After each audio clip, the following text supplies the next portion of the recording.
ആകാശവാണി.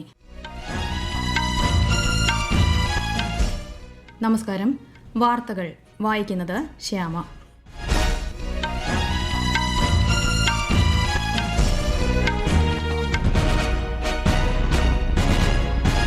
പ്രധാന വാർത്തകൾ.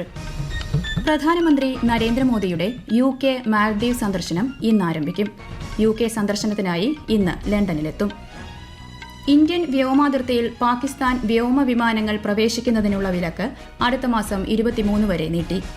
അന്തരിച്ച മുൻ മുഖ്യമന്ത്രിയും മുതിർന്ന കമ്മ്യൂണിസ്റ്റ് നേതാവുമായ BS അച്യുതാനന്ദന് വിട നൽകാൻ കേരളം. സംസ്കാരം ഔദ്യോഗിക ബഹുമതികളോടെ ഇന്ന് ആലപ്പുഴയിൽ. ഇന്ന് ദേശീയ പ്രക്ഷേപണ ദിനം. കേരളത്തിൽ ശക്തമായ മഴ മുന്നറിയിപ്പ്. 8 ജില്ലകളിൽ ഇന്നും നാളെയും മഞ്ഞ ജാഗ്രത. കേരള, കർണാടക, ലക്ഷദ്വീപ് തീരങ്ങളിൽ മറ്റന്നാൾ വരെ മത്സ്യബന്ധനത്തിന് വിലക്ക്. ഇംഗ്ലണ്ടിനെതിരായ വനിതാ ഏകദിന ക്രിക്കറ്റ് പരമ്പര സ്വന്തമാക്കി ഇന്ത്യ. വാർത്തകൾ വിശദമായി. പ്രധാനമന്ത്രി നരേന്ദ്രമോദിയുടെ UK മാൽദ്വീപ് സന്ദർശനം ഇന്ന് ആരംഭിക്കും. UK സന്ദർശനത്തിനായി അദ്ദേഹം ഇന്ന് ലണ്ടനിലെത്തും. ബ്രിട്ടീഷ് പ്രധാനമന്ത്രി കെയർ സ്റ്റാർമറിന്റെ ക്ഷണപ്രകാരമാണ് സന്ദർശനം. ഇന്ത്യ-UK ഉഭയകക്ഷി ബന്ധം കൂടുതൽ ശക്തിപ്പെടുത്തുകയാണ് ലക്ഷ്യമെന്ന് ഇന്ത്യൻ ഹൈക്കമ്മീഷണർ വിക്രം കുമാർ ദൊരൈസ്വാമി പറഞ്ഞു. The free trade agreement, we are working to finalize it, as Foreign Secretary said. The objective is to have the free trade agreement land. It is, of course, a detailed and ambitious document. So there is effort that is required to make sure it's all accurate and covers everything that the two sides have actually agreed. It reflects the substance of what people are expecting. Charles മൂന്നാമൻ രാജാവുമായും പ്രധാനമന്ത്രി കൂടിക്കാഴ്ച നടത്തും. UK സന്ദർശനത്തിന് ശേഷം പ്രധാനമന്ത്രി മാൽദ്വീപ്സിൽ എത്തും. ബംഗ്ലാദേശ് വിമാനാപകടത്തിൽ പൊള്ളലേറ്റവരെ ചികിത്സിക്കുന്നതിനായി വിദഗ്ധരായ ഡോക്ടർമാരുടെയും നഴ്സുമാരുടെയും സംഘം ഉടൻ തന്നെ ധാക്കയിലെത്തുമെന്ന് വിദേശകാര്യ മന്ത്രാലയം. ധാക്ക വിമാനാപകടത്തിൽ അനുശോചനം രേഖപ്പെടുത്തിയ പ്രധാനമന്ത്രി നരേന്ദ്രമോദി എല്ലാവിധ പിന്തുണയും സഹായവും ഉറപ്പു നൽകി. ആവശ്യമെങ്കിൽ കൂടുതൽ മെഡിക്കൽ സംഘത്തെ അയക്കുമെന്നും വിദേശകാര്യ മന്ത്രാലയം അറിയിച്ചു. പാകിസ്ഥാൻ വിമാനങ്ങൾ ഇന്ത്യൻ വ്യോമാതിർത്തിയിൽ പ്രവേശിക്കുന്നതിനുള്ള വിലക്ക് അടുത്ത മാസം 23 വരെ നീട്ടിയതായി കേന്ദ്ര വ്യോമയാന സഹമന്ത്രി മുരളീധർ മെഹോൾ. നിലവിലുള്ള സുരക്ഷാ പ്രോട്ടോകോളുകൾക്ക് അനുസൃതമായാണ് തീരുമാനമെന്ന് മന്ത്രാലയം വ്യക്തമാക്കി. ഇന്ത്യൻ വിമാനങ്ങൾ വ്യോമാതിർത്തിയിൽ പ്രവേശിക്കുന്നത് അടുത്ത മാസം 24 വരെ പാകിസ്ഥാൻ നീട്ടിയ സാഹചര്യത്തിലാണ് തീരുമാനം. രാജ്യത്തിന്റെ സായുധ സേനയ്ക്ക് കരുത്തേകി അമേരിക്കയിൽ നിന്നുള്ള അപ്പാച്ചെ ഹെലികോപ്റ്ററുകളുടെ ആദ്യ ബാച്ച് ഇന്ത്യയിലെത്തി. പ്രതിരോധശേഷി ശക്തിപ്പെടുത്തുന്നതിനുള്ള സുപ്രധാന ചുവടുവയ്പ്പാണ് അപ്പാച്ചെ ഹെലികോപ്റ്ററുകളുടെ വരവെന്ന് രാജ്യരക്ഷാമന്ത്രി രാജ്നാഥ് സിംഗ് പറഞ്ഞു. സായുധ സേനയെ ആധുനികവൽക്കരിക്കാനുള്ള സർക്കാരിന്റെ പ്രതിബദ്ധത പ്രതിഫലിപ്പിക്കുന്ന അഭിമാനകരമായ നിമിഷമാണിതെന്നും അദ്ദേഹം വ്യക്തമാക്കി. ഇന്ന് ദേശീയ പ്രക്ഷേപണ ദിനം. 1923 ജൂണിൽ റേഡിയോ ക്ലബ് ഓഫ് ബോംബെയുടെ പ്രക്ഷേപണത്തോടെയാണ് ഇന്ത്യയുടെ പ്രക്ഷേപണ യാത്ര ആരംഭിച്ചത്. ഒരു report. 1927 July 23 Indian broadcasting company സ്ഥാപിതമായി. ഈ ദിനമാണ് ദേശീയ പ്രക്ഷേപണ ദിനമായി ആചരിക്കുന്നത്. 1930 ബ്രിട്ടീഷ് സർക്കാർ റേഡിയോ പ്രക്ഷേപണം ഏറ്റെടുക്കുകയും ഇന്ത്യൻ സ്റ്റേറ്റ് ബ്രോഡ്കാസ്റ്റിംഗ് സർവീസ് ആരംഭിക്കുകയും ചെയ്തു. 1936 ജൂൺ 8 ഓൾ ഇന്ത്യ റേഡിയോ ആയി മാറി. സ്വാതന്ത്ര്യാനന്തരം പ്രത്യേകിച്ച് ഗ്രാമപ്രദേശങ്ങളിൽ സാക്ഷരത, ആരോഗ്യ അവബോധം, കാർഷിക പരിജ്ഞാനം എന്നിവ പ്രോത്സാഹിപ്പിക്കുന്നതിൽ റേഡിയോ പ്രധാന പങ്ക് വഹിച്ചു. നവമാധ്യമങ്ങളുടെ ഈ കാലഘട്ടത്തിലും പൊതുസേവന പ്രക്ഷേപണത്തിന്റെ തത്വങ്ങൾ ഉൾക്കൊണ്ട് ആകാശവാണി ശ്രോതാക്കൾക്കൊപ്പം യാത്ര തുടരുന്നു. News desk, Akashvani. ഡിജിറ്റൽ യുഗത്തിലും വൈവിധ്യമാർന്ന പരിപാടികൾ പ്രക്ഷേപണം ചെയ്യുന്ന ആകാശവാണിക്ക് ഇന്നും ജനഹൃദയങ്ങളിൽ പ്രത്യേക സ്ഥാനമുണ്ടെന്ന് പ്രസാർ ഭാരതി ചെയർമാൻ നവനീത് സെഗാൾ നൽകിയ ദേശീയ പ്രക്ഷേപണ ദിന സന്ദേശത്തിൽ പറഞ്ഞു. आज के डिजिटल युग में जहाँ की सूचनाओं की बाढ़ है, वहाँ रेडियो की ही एक साफ मानवीय आवाज है जो कि अपना संदेश दूर दूर तक, गांव-गांव तक पहुँचा रही है. देखा जाए तो ये एक ऐसा संग्रहालय है जहाँ भारत की बौद्धिक और भावनात्मक विरासत सुरक्षित है. आज का दिन इतिहास को याद करने का दिन तो है ही, साथ ही उस भविष्य के लिए भी संकल्प का दिन है कि जहाँ रेडियो की आवाज नई पीढ़ियों के संकल्पों को भी दिशा दे सकती है. വനിതാ ശാക്തീകരണം പ്രോത്സാഹിപ്പിക്കുന്നതിന് സുപ്രധാന തീരുമാനം കൈക്കൊണ്ട് ഉത്തർപ്രദേശ്. വനിതകളുടെ പേരിൽ വാങ്ങുന്ന 1 കോടി രൂപ വരെ വിലമതിക്കുന്ന വസ്തുവകകളുടെ സ്റ്റാമ്പ് ഡ്യൂട്ടിയിൽ 1% ഇളവ് നൽകി. നിലവിൽ 10 ലക്ഷം രൂപ വിലമതിക്കുന്ന വസ്തുവകകൾക്കാണ് ഈ ആനുകൂല്യം നൽകിയിരിക്കുന്നത്. ദേശീയ സിക്കിൾ സെൽ ദൌത്യത്തിനു കീഴിൽ രാജ്യത്തെ 6 കോടി ജനങ്ങളിൽ അരിവാൾ രോഗനിർണയ പരിശോധന നടത്തിയതായി കേന്ദ്ര ആരോഗ്യ മന്ത്രാലയം. 2,15,000 പേർക്ക് രോഗം സ്ഥിരീകരിച്ചു. 16 ലക്ഷത്തിലധികം രോഗവാഹകരെയും തിരിച്ചറിഞ്ഞിട്ടുണ്ട്. മധ്യപ്രദേശ്, ഗുജറാത്ത്, രാജസ്ഥാൻ, തെലങ്കാന, കർണാടക, ഉത്തരാഖണ്ഡ് എന്നീ സംസ്ഥാനങ്ങളിലാണ് ഏറ്റവും കൂടുതൽ പരിശോധനകൾ നടന്നത്.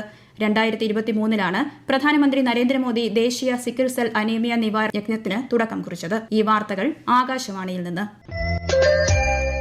ആകാശവാണി വാർത്തകളും വാർത്താധിഷ്ഠിത പരിപാടികളും all India radio news Thiruvananthapuram YouTube ചാനലിലും all India radio news Thiruvananthapuram Facebook പേജിലും AR News_ തിരുവനന്തപുരം ഇൻസ്റ്റഗ്രാം അക്കൌണ്ടിലും AR News_TVM X ഹാൻഡിലും ലഭ്യമാണ്. അന്തരിച്ച മുൻ മുഖ്യമന്ത്രിയും മുതിർന്ന കമ്മ്യൂണിസ്റ്റ് നേതാവുമായ VS അച്യുതാനന്ദന് വിട നൽകാൻ കേരളം. ആലപ്പുഴയിലേക്കുള്ള വിലാപയാത്ര ഇപ്പോൾ കായംകുളത്തേക്ക് നീങ്ങുകയാണ്. പ്രിയ നേതാവിന് അന്ത്യാഭിവാദ്യം അർപ്പിക്കാനായി നിരവധി പേരാണ് വഴിയരികിൽ കാത്തുനിൽക്കുന്നത്. VSന്റെ സംസ്കാരം ഇന്ന് ആലപ്പുഴ വലിയ ചുടുകാട്ടിൽ നടക്കും. വൈകിട്ട് 4 മണിക്ക് ഔദ്യോഗിക ബഹുമതികളോടെയാണ് സംസ്കാരം. ആലപ്പുഴ CPM ജില്ലാ കമ്മിറ്റി ഓഫീസിലും തുടർന്ന് ടൌൺ ഹാളിലും ആലപ്പുഴ കടപ്പുറത്തെ റിക്രിയേഷൻ മൈതാനത്തും പൊതുദർശനമുണ്ടാകും. ആലപ്പുഴ ജില്ലയിലെ സർക്കാർ ഓഫീസുകൾക്കും പ്രൊഫഷണൽ കോളേജ് ഉൾപ്പെടെയുള്ള വിദ്യാഭ്യാസ സ്ഥാപനങ്ങൾക്കും ഇന്ന് അവധി പ്രഖ്യാപിച്ചു. കേരള സർവകലാശാലയും PSCയും ഇന്ന് നടത്താനിരുന്ന എല്ലാ പരീക്ഷകളും മാറ്റിവെച്ചു. കേരളത്തിൽ ശക്തമായ മഴയ്ക്ക് സാധ്യത. 8 ജില്ലകളിൽ കേന്ദ്ര കാലാവസ്ഥാ വകുപ്പ് ഇന്നും നാളെയും മഞ്ഞ ജാഗ്രത നൽകി. അതിശക്തമായ മഴയ്ക്ക് സാധ്യതയുള്ളതിനാൽ മറ്റന്നാൾ വിവിധ ജില്ലകളിൽ ഓറഞ്ച് ജാഗ്രത നൽകിയിട്ടുണ്ട്. കേരള, കർണാടക, ലക്ഷദ്വീപ് തീരങ്ങളിൽ ഈ മാസം 25 വരെ മത്സ്യബന്ധനത്തിന് വിലക്കേർപ്പെടുത്തി. തദ്ദേശ സ്ഥാപനങ്ങളിലേക്കുള്ള പൊതു തെരഞ്ഞെടുപ്പിന് മുന്നോടിയായി വോട്ടർ പട്ടിക പുതുക്കുന്നതിനുള്ള കരട് പട്ടിക സംസ്ഥാനത്ത് ഇന്ന് പ്രസിദ്ധീകരിക്കും. അന്തിമ വോട്ടർ പട്ടിക അടുത്ത മാസം 30 പ്രസിദ്ധീകരിക്കുമെന്നും സംസ്ഥാന തെരഞ്ഞെടുപ്പ് കമ്മീഷണർ A. ഷാജഹാൻ അറിയിച്ചു. ഓഗസ്റ്റ് 7 വരെ വോട്ടർ പട്ടികയിൽ പേര് ചേർക്കാൻ അവസരമുണ്ടാകും. കേരളത്തിൽ കർക്കടക വാവ് നാളെ. ബലിതർപ്പണത്തിനുള്ള ഒരുക്കങ്ങൾ അന്തിമഘട്ടത്തിൽ. നാളെ പുലർച്ചെ 2:30 മുതൽ മറ്റന്നാൾ പുലർച്ചെ 12:42 വരെയാണ് ബലിതർപ്പണ ചടങ്ങുകൾ. സംസ്ഥാനത്തെ പ്രധാന ബലിതർപ്പണ കേന്ദ്രങ്ങളിൽ തയ്യാറെടുപ്പുകൾ ഏറെക്കുറെ പൂർത്തിയായി. ഇന്ത്യ-ഇംഗ്ലണ്ട് വനിതാ ഏകദിന ക്രിക്കറ്റ് പരമ്പരയിലെ അവസാന മത്സരത്തിൽ ഇന്ത്യയ്ക്ക് ജയം. ഇംഗ്ലണ്ടിനെ 13 റൺസിന് പരാജയപ്പെടുത്തി 3 മത്സരങ്ങളുള്ള പരമ്പര 2-1 സ്വന്തമാക്കി. ചെസ്റ്റർലെ സ്ട്രീറ്റിൽ നടന്ന മത്സരത്തിൽ ടോസ് നേടി ആദ്യം ബാറ്റ് ചെയ്ത ഇന്ത്യ 5 വിക്കറ്റ് നഷ്ടത്തിൽ 318 റൺസ് നേടി. മറുപടി ബാറ്റിംഗിൽ ഇംഗ്ലണ്ട് 49.5 ഓവറിൽ 305 റണ്ണിന് എല്ലാവരും പുറത്തായി. ഇന്ത്യൻ ക്യാപ്റ്റൻ ഹർമൻപ്രീതാണ് പ്ലെയർ ഓഫ് ദ മാച്ചും പ്ലെയർ ഓഫ് ദ സീരീസും. ഇന്ത്യ-ഇംഗ്ലണ്ട് ടെസ്റ്റ് പരമ്പരയിലെ 4ാം മത്സരം ഇന്ന് മാഞ്ചസ്റ്ററിൽ ആരംഭിക്കും. ഓൾഡ് ട്രാൻഫോർഡ്സിൽ ക്രിക്കറ്റ് സ്റ്റേഡിയത്തിൽ ഇന്ത്യൻ സമയം വൈകുന്നേരം 3:30 മത്സരം. 5 മത്സരങ്ങളുള്ള പരമ്പരയിൽ നിലവിൽ ഇംഗ്ലണ്ട് 2-1 മുന്നിലാണ്. പ്രധാനമന്ത്രി നരേന്ദ്രമോദി ആകാശവാണിയിലൂടെ ജനങ്ങളുമായി ആശയങ്ങൾ പങ്കുവയ്ക്കുന്ന പ്രതിമാസ റേഡിയോ പ്രഭാഷണ പരിപാടി മൻ കി ബാത് ഈ മാസം 27 രാവിലെ 11 മണിക്ക് പ്രക്ഷേപണം ചെയ്യും. പരിപാടിയുടെ 124ാം പതിപ്പാണിത്. പൊതുജനങ്ങൾക്ക് നരേന്ദ്രമോദി ആപ്പിലൂടെയും MyGov ഓപ്പൺ ഫോറത്തിലൂടെയും 1800117800 എന്ന ടോൾ ഫ്രീ നമ്പറിലും മറ്റന്നാൾ വരെ അഭിപ്രായങ്ങളും ആശയങ്ങളും അറിയിക്കാവുന്നതാണ്. വേവ്സ് OTT പ്ലാറ്റ്ഫോമിന് മികച്ച സ്വീകാര്യതയാണ് ലഭിച്ചതെന്ന് പ്രസാർ ഭാരതി CEO ഗൌരവ് ദ്വിവേദി. കംബോഡിയയിൽ 20ാമത് ഏഷ്യ മീഡിയ ഉച്ചകോടിയിൽ പങ്കെടുക്കുകയായിരുന്നു അദ്ദേഹം. വ്യക്തിഗത പ്ലാറ്റ്ഫോമുകൾ വികസിപ്പിക്കുന്നതിന് പകരം ഒരുമിച്ച് പ്രവർത്തിക്കുന്നതാണ് പൊതുസേവന പ്രക്ഷേപക മേഖലയ്ക്ക് ഗുണകരമെന്ന് ശ്രീ ഗൌരവ് ദ്വിവേദി പറഞ്ഞു. ബീഹാറിൽ 7,68,00,000-ലധികം വോട്ടർമാരെ പ്രത്യേക വോട്ടർ പട്ടിക പരിഷ്കരണത്തിൽ ഉൾപ്പെടുത്തിയതായി തെരഞ്ഞെടുപ്പ് കമ്മീഷൻ. അടുത്ത മാസം 1 പ്രസിദ്ധീകരിക്കുന്ന കരട് വോട്ടർ പട്ടികയിൽ യോഗ്യരായ എല്ലാ വോട്ടർമാരെയും ഉൾപ്പെടുത്തിയിട്ടുണ്ടെന്ന് ഉറപ്പാക്കും. ഇതിനായുള്ള ശ്രമങ്ങൾ ഊർജിതമാക്കിയിട്ടുണ്ടെന്നും തെരഞ്ഞെടുപ്പ് കമ്മീഷൻ അറിയിച്ചു. കഴിഞ്ഞ 5 സാമ്പത്തിക വർഷങ്ങളിലായി പൊതുമേഖലാ ബാങ്കുകളുടെ മൊത്ത നിഷ്ക്രിയ ആസ്തിയിൽ 6.5% ഗണ്യമായ കുറവുണ്ടായി. രാജ്യസഭയിൽ ധനകാര്യ സഹമന്ത്രി പങ്കജ് ചൌധരി രേഖാമൂലം നൽകിയ മറുപടിയിലാണ് ഇക്കാര്യം അറിയിച്ചത്. പ്രധാന വാർത്തകൾ വീണ്ടും. പ്രധാനമന്ത്രി നരേന്ദ്രമോദിയുടെ UK മാൽദ്വീപ് സന്ദർശനം ഇന്ന് ആരംഭിക്കും. UK സന്ദർശനത്തിനായി ഇന്ന് ലണ്ടനിലെത്തും. ഇന്ത്യൻ വ്യോമാതിർത്തിയിൽ പാകിസ്ഥാൻ വിമാനങ്ങൾ പ്രവേശിക്കുന്നതിനുള്ള വിലക്ക് അടുത്ത മാസം 23 വരെ നീട്ടി.